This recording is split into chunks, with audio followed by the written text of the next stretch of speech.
Welcome to live TV Telugu. Pawan సినిమాల కోసం ఏర్పాటు చేసే ఫంక్షన్లలో ఎప్పుడు ఏం జరుగుతుందో ఇప్పుడు అదే జరిగింది. ఎప్పుడు వాళ్ళు రారు. ఈసారి కాటమరాయుడు ప్రీ రిలీజ్ ఫంక్షన్కు రాలేదు.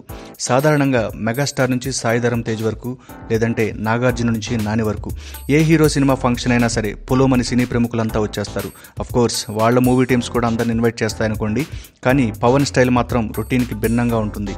మీరు గమనించారో లేదో, అసలు పవన్ ఆడియో ఫంక్షన్లు పెద్దగా పెట్టుకోడు. వేరే వాళ్ళ ఫంక్షన్లకు అటెండ్ కాడు.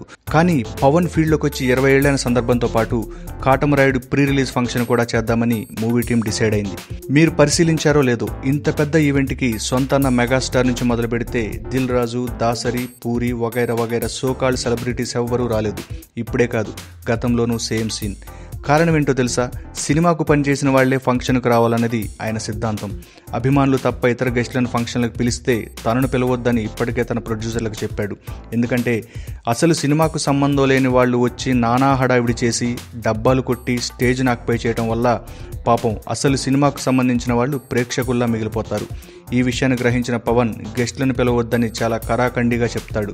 అత్తారింటికి దారేది నుంచి ఈ నిర్ణయాన్ని ఖచ్చితంగా అమలు చేస్తున్నాడు పవన్.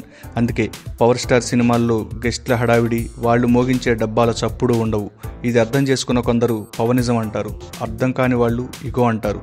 వాళ్ళేమనుకున్నా పవన్ డోంట్ కేర్ అంటాడు. ఇంట్రెస్టింగ్ అప్డేట్స్ కోసం please subscribe live TV Telugu.